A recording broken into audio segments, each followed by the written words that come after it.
Welcome to the Buddhist Audio Bookshelf YouTube channel. We're delighted to have you back.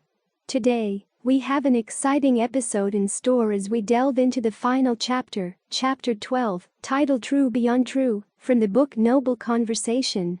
This remarkable book is a study guide thoughtfully compiled by Thanissaro Bhikkhu, and we're thrilled to share its wisdom with you. As we reach the end of the Noble Conversation, we want to express our gratitude for your continued support. Your subscription, likes, and shares mean the world to us. These simple actions inspire and motivate us to work diligently, dedicated to bringing benefit to all sentient beings. Together, we can explore the profound teachings of Buddhism and spread the light of wisdom. Thank you for being a part of our community. Now let's start with Chapter 12. True Beyond True. The Buddha concluded his first talk by detailing the knowledge that led to his full awakening. This knowledge revolved around the Four Noble Truths. In the case of each truth, he had direct knowledge of the truth itself, knowledge of the duty appropriate to the truth, and knowledge that he had completed the duty.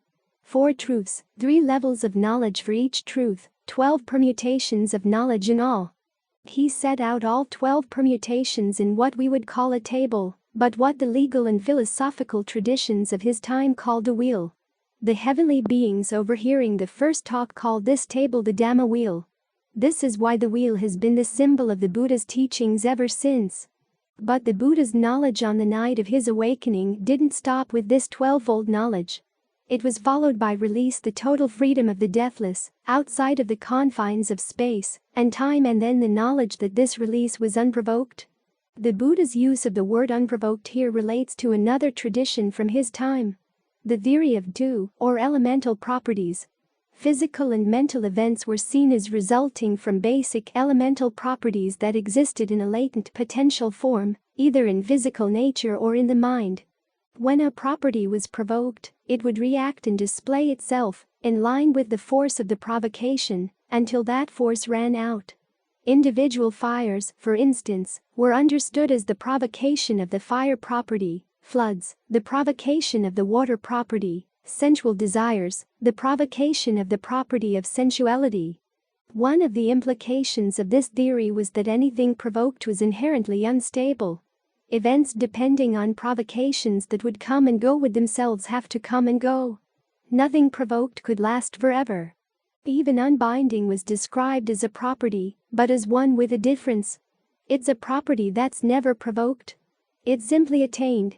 Because true release is not caused by the provocation of anything, the implication is that it's not subject to change. Following on this knowledge, the Buddha said, he knew 2 things more. This was his last birth, and there was now, for him, no further becoming. That, of course, was because the craving leading to further becoming was now fully abandoned. The canon calls this attainment the full attainment of the truth. And as we noted in Chapter 7, true is one of the epithets of unbinding. It's also called the highest noble truth. However, the canon contains a paradox around the relationship between fully awakened people on the one hand, and truth on the other. Even though they have attained the truth, those who are awakened are said to be beyond being swayed by claims of true and false, having sloughed off all views. We can begin to resolve this paradox when we remember that truth in the canon has 2 meanings. The truth of realities in and of themselves, and the social truth of words about those realities. Awakened people have attained the reality of unbinding once and for all. That's the sense in which they've attained the truth. Because the reality of their release is total, they have no more need to cling to the truths of words or claims, which, as we've noted many times, are true instrumentally. Like hammers and saws that have served their purpose, these truths can be put aside. Also, the canon notes that awakened people have directly seen the limits of description, along with what lies beyond description. So there's no reason for them to cling to any of the social truths of words or descriptions at all. What does this mean in practice? 2 things. 1. Issues framed in the terms of becoming hold no interest for awakened people, because they've developed dispassion for the events that would lead to becoming, and as a result they've gone beyond becoming. So they see no reason to take sides on those issues. 2. As for issues of right view, Awakened people continue to appreciate right views about skillful and unskillful actions in general, and the Four Noble Truths in particular, but with no sense of being attached to those views. In the first case, the canon states as an example that the following questions hold no interest even for a person who has had a first glimpse of the deathless. Was I in the past?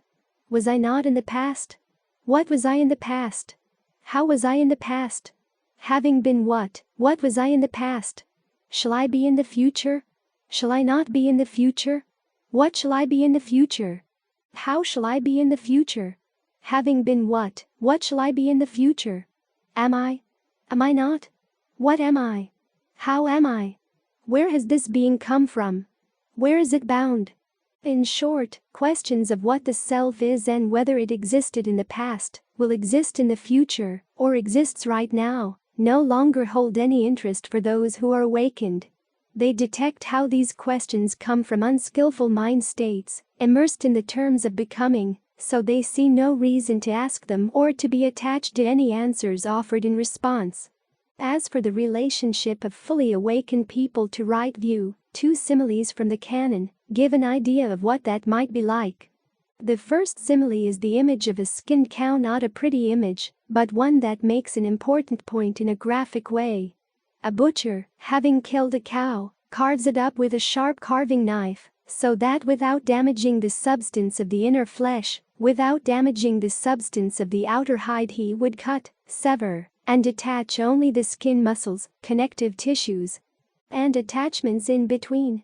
Then he covers the cow again with the skin.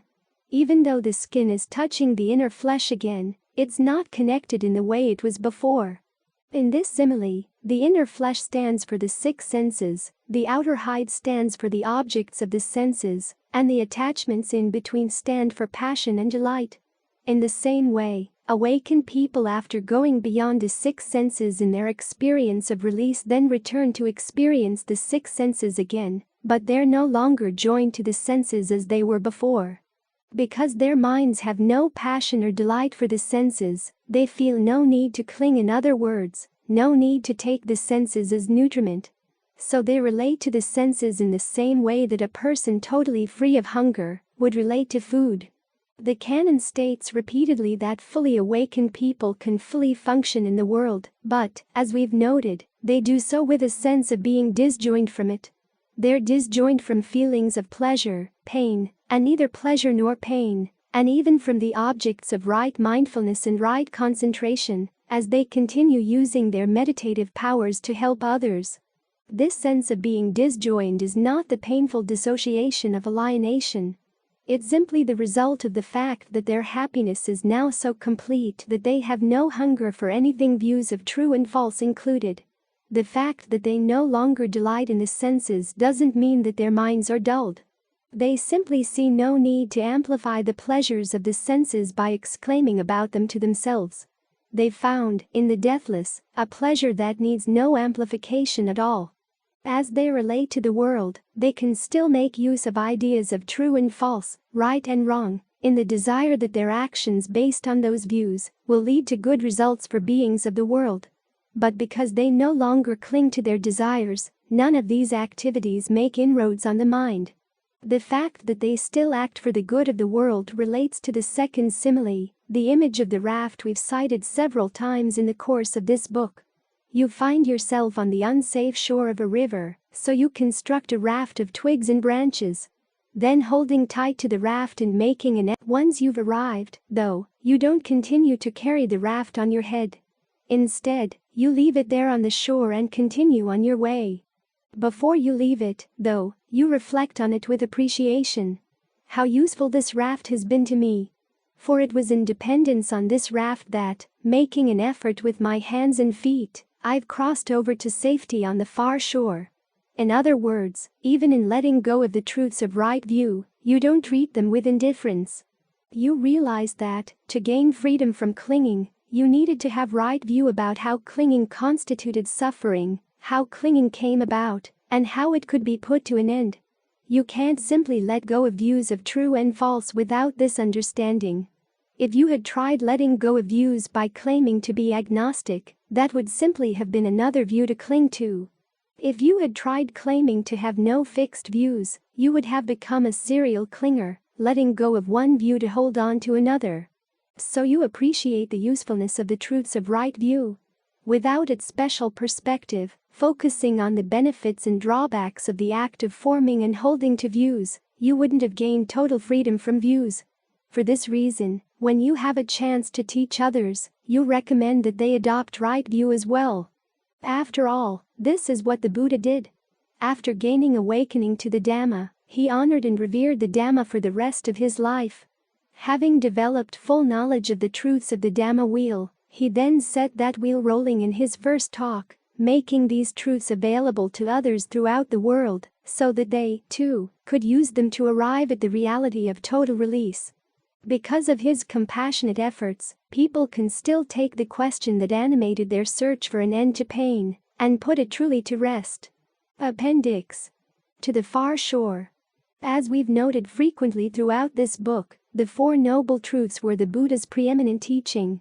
If you want to understand how his teachings fit together, you have to take the Four Noble Truths as the context, and then see how other teachings fit into that context. This is what appropriate attention, the most useful internal quality leading to awakening, means. Take, for example, the three perceptions of inconstancy, stress, and not self. The Buddha taught that these perceptions should be applied to suffering and its cause, as a way of fostering dispassion for the objects of clinging and craving, and for the acts of clinging and craving themselves. In this way, these perceptions are aids in carrying out the duties appropriate to the Four Noble Truths. To comprehend suffering, to abandon its cause, to realize its cessation by developing the path. That's how, in the Buddha's original teachings, the Four Noble Truths and their duties supply the context for the three perceptions and determine their role in the practice. However, in the centuries following the Buddha's total nibbana, Buddhist scholars began to reinterpret the three perceptions, renaming them the three characteristics. Once these perceptions were renamed, they morphed in two other ways as well. First, they turned into a metaphysical teaching, as the characteristics of what things are. All are devoid of essence because they're impermanent, and, because nothing has any essence, then assuming that something has to be permanent to qualify as a self, there is no self. Second, because these three characteristics were now metaphysical truths, they became the context within which the Four Noble Truths functioned and were true. This switch in roles has led to many changes in the way the Buddha's teachings have been taught and practiced in the centuries ever since. All too often, though, these changes have not been recognized as changes and have been retroactively attributed to the Buddha himself. Because many of these changes are still influential, it's good to know what they are, so that whenever you encounter them, you can recognize them as distortions of what the Buddha actually taught. The first change to note is that once the Four Noble Truths were placed within the context of the three characteristics, they morphed as well. Whereas the Buddha had identified suffering with all types of clinging, even the act of clinging to the phenomenon of the deathless, the unchanging dimension touched at the first taste of awakening, the relationship between clinging and suffering was now explained by the metaphysical fact that all possible objects of clinging were impermanent. To cling to them as if they were permanent would therefore bring sorrow and disappointment. As for the ignorance that underlies craving, whereas the Buddha had defined it as ignorance of the Four Noble Truths, it was now defined as ignorance of the three characteristics. From this new definition, it was argued that people cling and crave because they don't realize that nothing has any essence, and that there is no self. If they were to realize the truth of these teachings through direct experience, this became the purpose of mindfulness practice, they wouldn't cling anymore, and so they wouldn't suffer. This switch in context, giving priority to the three characteristics over the Four Noble Truths, has come to dominate modern Buddhism. The common pattern is that when modern authors explain right view, which the Buddha equated with seeing things in terms of the Four Noble Truths, the discussion quickly switches from the Four Noble Truths to the three characteristics to explain why clinging leads to suffering. Clinging is no longer directly equated with suffering. Instead, it causes suffering because it assumes permanence and essence in impermanent things. Even those teachers who deny the truth of the Four Noble Truths on the grounds that the principle of impermanence means that no statement can be true everywhere for everyone still accept the principle of impermanence as a metaphysical truth, accurately describing the way things everywhere are.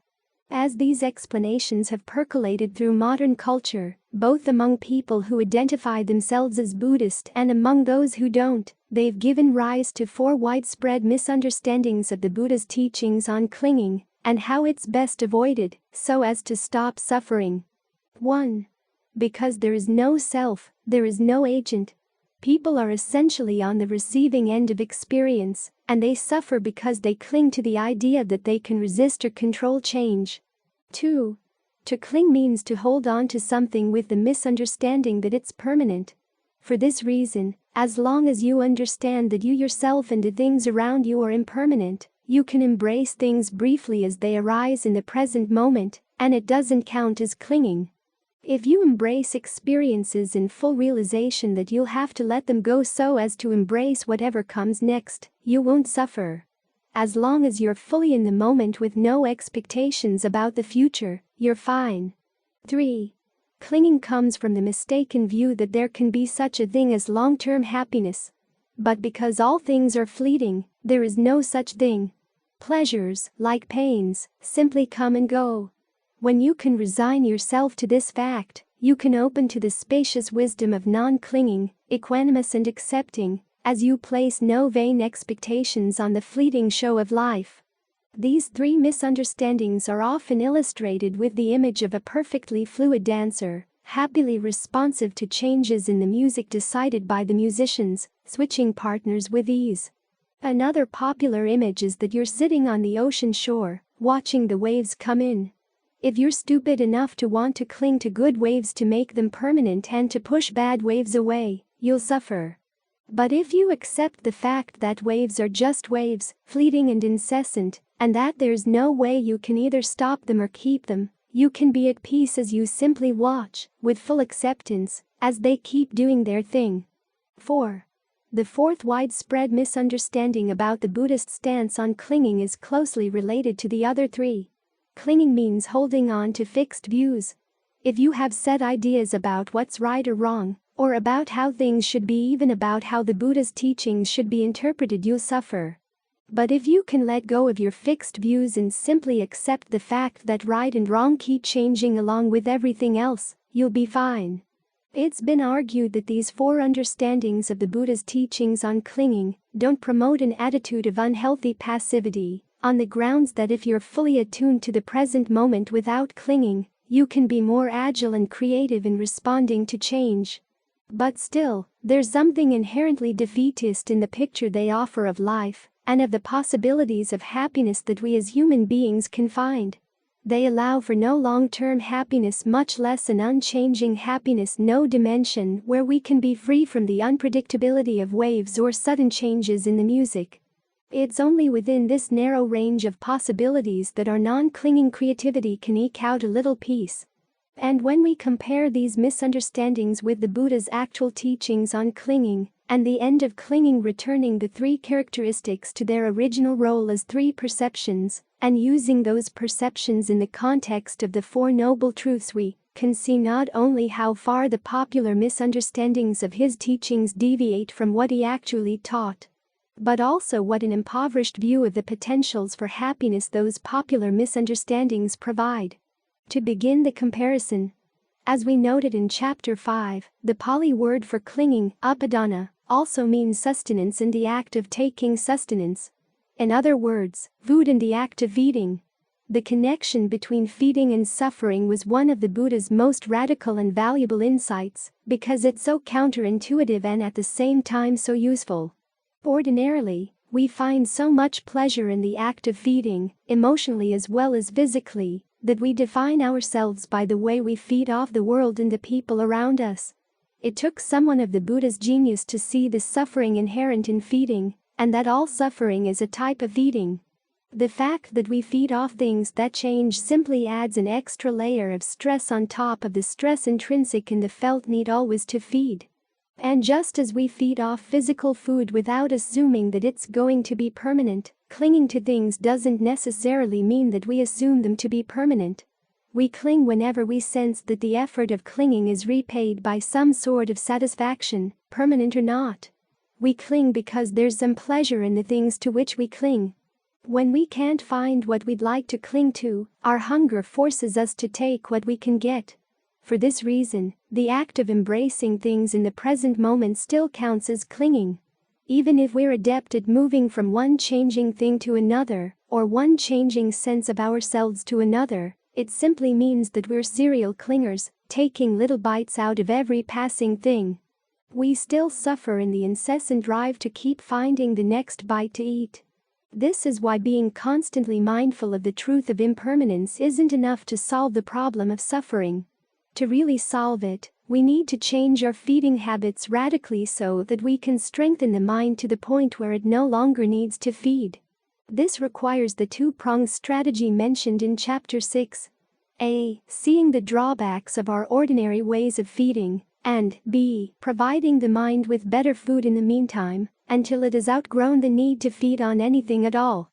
The first prong of the strategy is where the three perceptions come in as part of the Buddha's 5-step program for inducing dispassion for the first and second noble truths, which we discussed in Chapter 11. First, you apply these three perceptions to things to which you might cling or crave, to see that the benefits of holding on to those things are far outweighed by the drawbacks. You focus on the extent to which the happiness they provide is inconstant, and that because it's inconstant, the effort to rest in it involves stress. When you see that the happiness isn't worth the effort of the clinging, you realize that it's not worthy to claim as yours. It's not self. In other words, not worth claiming as self. In this way, the perception of not self isn't a metaphysical assertion, saying that there is no permanent self. It's a value judgment, saying that the effort to define This analysis works, however, only if you have something better to feed on in the interim. Otherwise, you'll just go back to your old feeding habits. Nobody ever stopped eating simply through the realization that foods and stomachs are impermanent. This is where the second prong of the Buddha strategy comes in. You develop the path as your interim nourishment, focusing in particular on the pleasure and rapture of right concentration as your alternative source of food. When the path is fully developed, it opens to another dimension entirely. The deathless, a happiness beyond the reach of time, space, and all phenomena of the six senses. But because the mind is such a habitual feeder, on its first encounter with the deathless it tries to feed on it, which turns the experience into a phenomenon, an object of the mind. Of course, that act of feeding stands in the way of full awakening. As we noted in Chapter 11, this is where the perception of not self gets put to use once more, to counteract this last form of clinging to the deathless. Even though the deathless in itself is neither stressful nor inconstant, any act of clinging to it has to involve stress.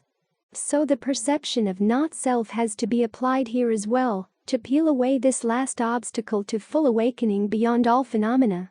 When this perception has done its work, it, too, gets put aside just as everything else is let go and the mind, free from hunger, gains full release.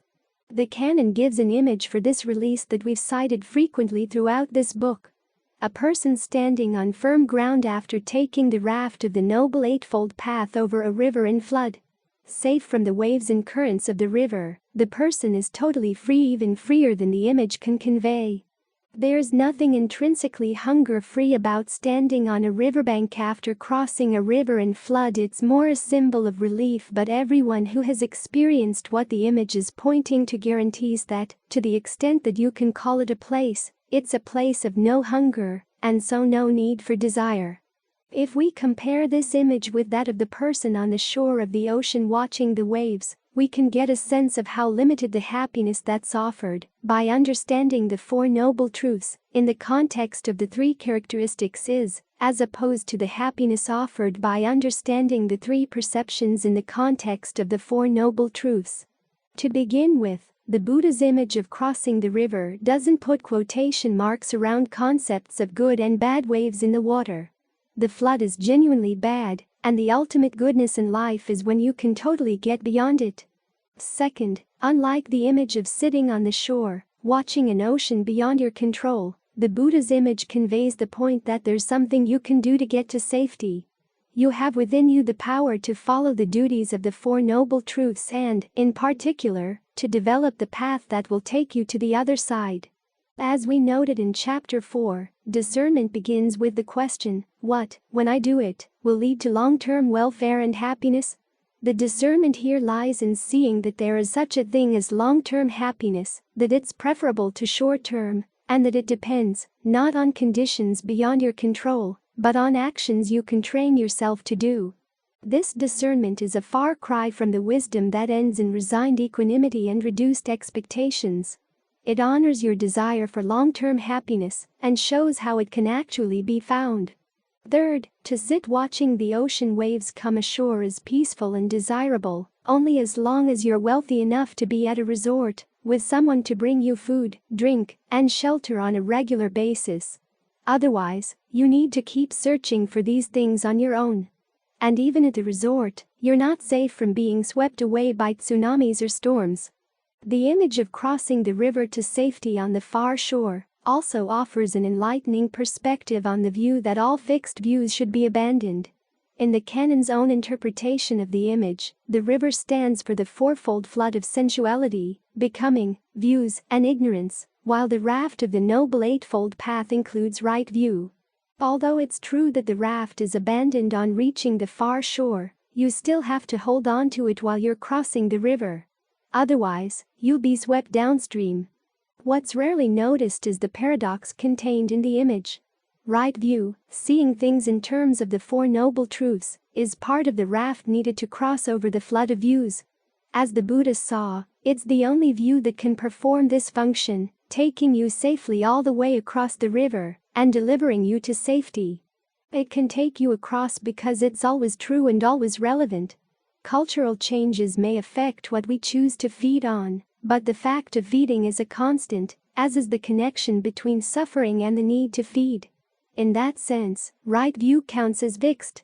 It can never be replaced by a more effective understanding of suffering. At the same time, it's always relevant, in that the framework of the Four Noble Truths can be brought to bear on every choice you make at every stage of the practice. Here it differs from the three perceptions, for while the Buddha noted that they're always true, they're not always relevant. If, for instance, you perceive the results of all actions, skillful or not, as impermanent, stressful, and not self, it can dissuade you from making the effort to be skillful in what you do, say, or think. In addition to being always true and relevant, right view is responsible. It gives reliable guidance on what should and shouldn't be taken as food for the mind. As the Buddha said, any teaching that can't give trustworthy guidelines for determining what actions are skillful and unskillful abdicates a teacher's primary responsibility to his or her students. After taking you responsibly all the way across the river, right view can deliver you to the far shore, because it contains the seeds for its own transcendence, which as you develop them deliver you to a transcendent dimension. As we noted in Chapter 11, right view does this by focusing on the processes by which the mind creates stress for itself, at the same time encouraging you to abandon those processes when you sense that they're causing stress. In the beginning, this involves clinging to right view as a tool to pry loose your attachments to gross causes of stress. Over time, as your taste for mental food becomes more refined through your diet of right concentration, you become sensitive to causes of stress that are more and more subtle. These you abandon as you come to detect them, until eventually there's nothing else to abandon aside from the path. That's when right view encourages you to turn the analysis on the act of holding on to and feeding on right view itself. When you can abandon that, there's nothing left for the mind to cling to, so it's freed. The view that all fixed views should be abandoned, however, doesn't contain this dynamic. It provides no grounds for deciding what should and shouldn't be done. In itself, it can act as an object of craving and clinging, becoming as fixed as any other view. If you decide to drop it, for whatever reason, it delivers you nowhere. It offers no guidance on how to choose anything better, and as a result, you end up clinging to whatever passing view seems attractive. You're still stuck in the river, grasping at pieces of flotsam and jetsam as the flood carries you away. This is why it's always important to remember that, in the practice to gain freedom from suffering, the Four Noble Truths must always come first. They give guidance to the rest of the path, determining the role and function of all the Buddha's other teachings, including the three perceptions, so that, instead of lulling you into being satisfied with an exposed spot on the beach, they can take you all the way to the safety of full release, beyond the reach of any possible wave. As we draw the curtains on the final episode of Noble Conversation, we extend our heartfelt gratitude to you, dear listeners, for embarking on this enlightening journey with us. It has been a privilege to share the profound teachings and timeless wisdom of the Buddha with you. As this chapter of our journey comes to a close, we invite you to continue spreading the light of the Buddha's teachings. Your support has been invaluable, and we encourage you to take an active role in helping these teachings flourish. Your engagement is key to reaching more individuals seeking spiritual insight and guidance. By subscribing to our channel, liking our content, and sharing it with your friends and family, you play an essential role in the propagation of the Buddha's timeless wisdom. Together, we can contribute to a more enlightened and harmonious world. Let's continue this noble conversation, carrying the torch of the Buddha's teachings forward, and sharing the wisdom that has the power to transform lives. Thank you for your unwavering support on this beautiful journey.